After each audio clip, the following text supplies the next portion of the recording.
بسم اللہ الرحمن الرحیم۔ سورۃ الشورى۔ اس سورہ مبارکہ میں 53 آیات اور 5 رکوع ہیں۔ یہ سورت مکی ہے۔ شان نزول سورۃ الشورى۔ یہ سورت مکہ مکرمہ میں نازل ہوئی۔ اس کا نام الشورى ہے، جو آیت نمبر 38 سے ماخوذ ہے۔ سورہ مومن سے الاحقاف تک یہ 7 سورتیں ہیں جن کا آغاز حامیم سے ہوا ہے، اور ان سب کا زمانہ نزول قریب قریب ہے۔ مضامین کی یکسانیت سے اس کی تائید ہوتی ہے۔ یہ سورت اس وقت نازل ہوئی جب کفار کا عناد و دشمنی انتہا کو پہنچ چکی تھی۔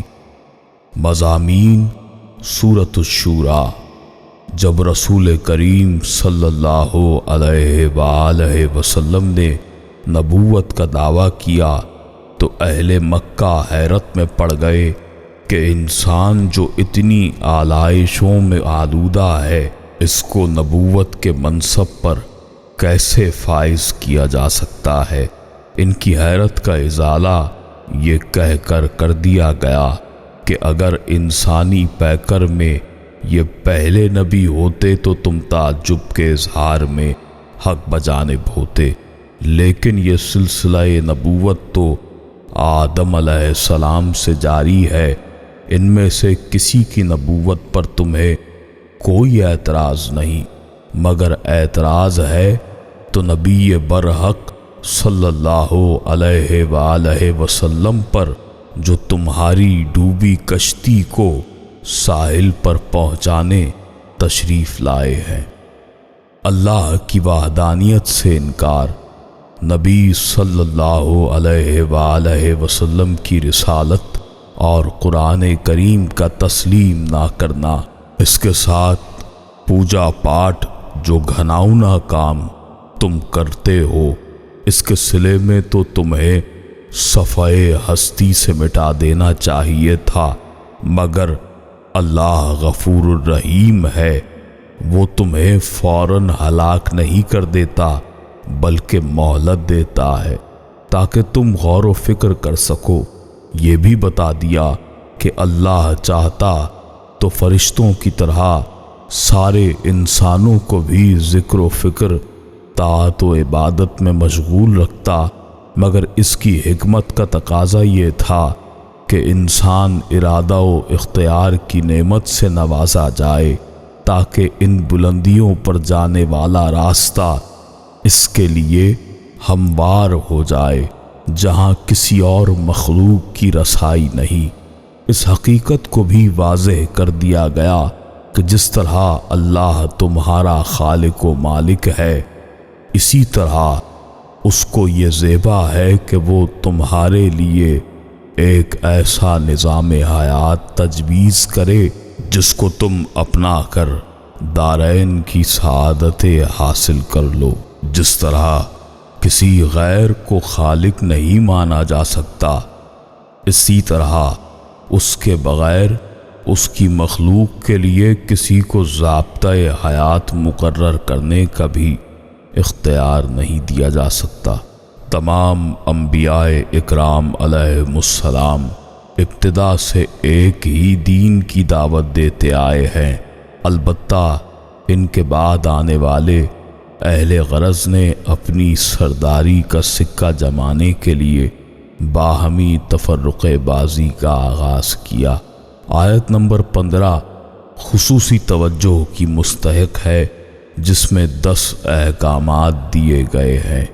نبوت میرا کاروبار نہیں، میں تم سے کسی اجر کا طالب نہیں، بس میرا مطالبہ ہے کہ تم باہمی شیر و شکر ہو جاؤ، ایک دوسرے سے محبت کرو تاکہ تمہاری دنیاوی زندگی ہر قسم کی بے چینیوں اور تکالیف سے پاک ہو جائے، اور تم یکسوئی کے ساتھ اپنے رب کی عبادت اور مخلوق کی خدمت اور اپنے معاملات سر انجام دے سکو۔ رزق کی تقسیم اللہ اپنے حکیمانہ انداز سے کرتا ہے۔ ہر ایک کو فراواں رزق مل جائے تو وہ لوگ سرکش اور باغی ہو جائیں۔ پہلے اہل ایمان کی خوبیاں بیان کی۔ ان میں سے ایک خوبی یہ بھی ہے کہ وہ اپنے گھریلو، معاشی، معاشرتی اور سیاسی معاملات باہمی مشورے سے طے کرتے ہیں۔ اسلامی ریاست کا یہ وہ اصول ہے جس پر اگر عمل کیا جائے تو اسلامی سوسائٹی میں آمریت، مطلق العنانی اور ڈکٹیٹرشپ کا کوئی خطرہ نہیں رہتا۔ ایک خوبی کا ذکر آیت نمبر 39 میں بطور خاص کیا کہ مسلمان بے غیرت اور بے حمیت نہیں ہوتا، کہ مخالف اسے جوتیاں مارتا رہے، اس پر ظلم و تشدد روا رکھے اور یہ خاموشی سے سر جھکائے، اس تذلیل کو برداشت کرتا رہے، بلکہ وہ انتقام کے لیے اٹھ کھڑا ہوتا ہے اور جب تک بدلہ نہ لے اسے چین نہیں آتا۔ دشمن پر قابو پانے کے بعد معاف کر دینا بھی مومن کا شیوا ہے۔ اللہ تعالی اپنے نبی صلی اللہ علیہ وآلہ وسلم کو جن مختلف طریقوں سے وحی پہنچاتا ہے ان کا ذکر بھی کر دیا تاکہ کسی کو غلط فہمی نہ رہے۔ مختصر خلاصہ سورۃ الشورى۔ حامیم عین سین قاف۔ یوں ہی وہی فرماتا ہے تمہاری طرف اور تم سے اگلوں کی طرف اللہ عزت والا، حکمت والا ہے۔ اسی کے لیے جو کچھ آسمانوں میں ہے اور جو کچھ زمینوں میں ہے، اور وہی بلندی اور عظمت والا ہے۔ قریب ہوتا کہ آسمان اپنے اوپر سے شق ہو جائے اور فرشتے اپنے رب کی تعریف کے ساتھ اس کی پاکی بیان کریں اور زمین والوں کے لیے معافی مانگتے ہیں۔ سن لو، بے شک اللہ ہی بخشنے والا مہربان ہے، اور جنہوں نے اللہ کے سوا والی بنا رکھے ہیں وہ اللہ کی نگاہ میں ہیں، تم ان کے ذمہ دار نہیں۔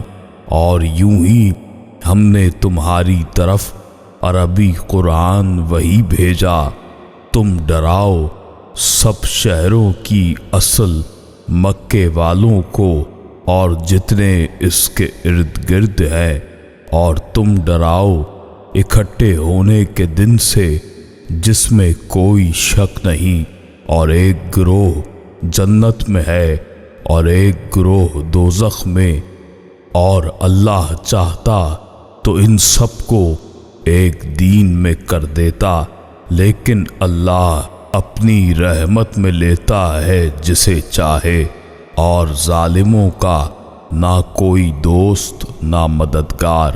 اور کیا اللہ کے سوا کوئی والی ٹھہرائے ہیں؟ تو اللہ ہی والی ہے، وہ مردے جلائے گا، وہ سب کچھ کر سکتا ہے۔ تم جس بات میں اختلاف کرو تو اس کا فیصلہ اللہ کی سپرد ہے۔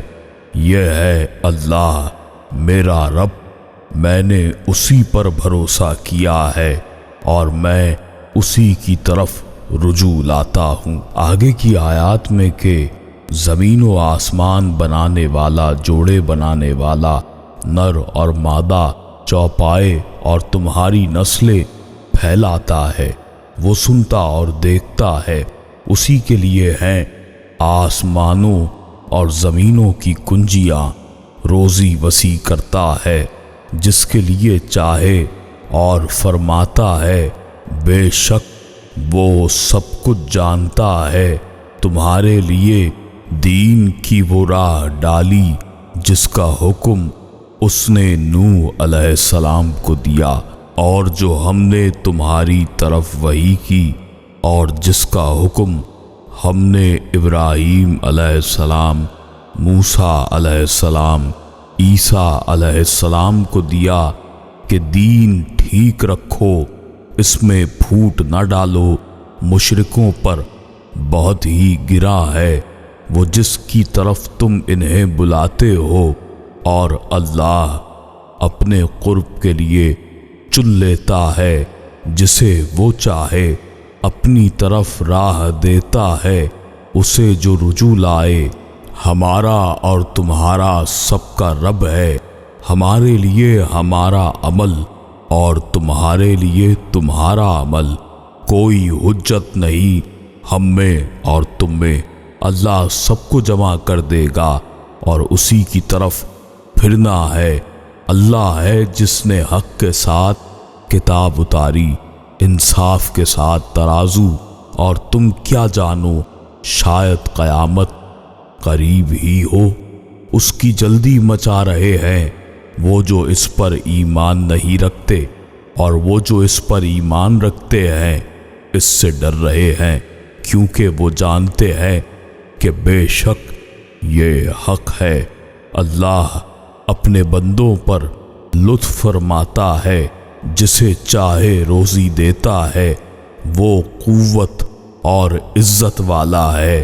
جو آخرت کی کھیتی چاہے ہم اس کے لیے اس کھیتی کو بڑھائیں گے، اور جو دنیا کی کھیتی چاہے تو ہم اس کو اس میں سے کچھ دیں گے، اور آخرت میں اس کا کچھ نہیں ہے۔ بے شک یہ ہے وہ جس کی خوشخبری دیتا ہے۔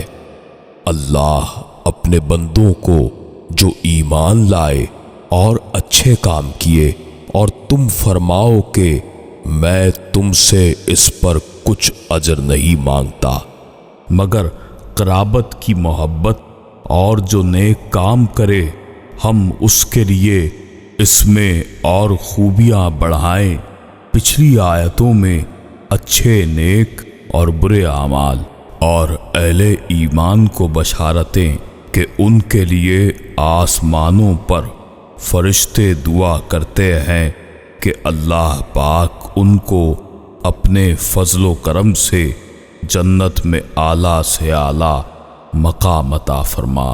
اور جو رسول اللہ صلی اللہ علیہ وآلہ وسلم سے فرمایا جا رہا ہے کہ آپ صلی اللہ علیہ وآلہ وسلم اہل ایمان سے واضح طور پر فرما دیں کہ میں نے جو تمہاری رہنمائی کی ہے اور جو تمہاری مغفرتیں چاہی ہیں، اللہ کے حضور اس کے بدلے میں تم سے کچھ نہیں مانگتا، ماں سوائے اس کے کہ میرے قرابت داروں یعنی رسول صلی اللہ علیہ وآلہ وسلم کی آل، اولاد اور ازواج مطہرات اور قرابت داروں کے ساتھ محبت سے بڑھ کر محبت کی جائے۔ اب یہ دستور اللہ نے قیامت تک کے لیے قائم فرما دیا کہ اہل بیت کی محبت اور ان کی اطاعت ایمان کا لازمی حصہ ہے، اور جو کوئی اس سے انکار کرتا ہے تو وہ سخت گستاخ اور گمراہ ہے۔ اور یہ کہتے ہیں کہ اللہ نے ان پر جھوٹ باندھ دیا، اور اللہ چاہے تو تم پر اپنی رحمت اور حفاظت کی مہر فرما دے، اور مٹاتا ہے باطل کو اور حق کو ثابت فرماتا ہے اپنی باتوں سے۔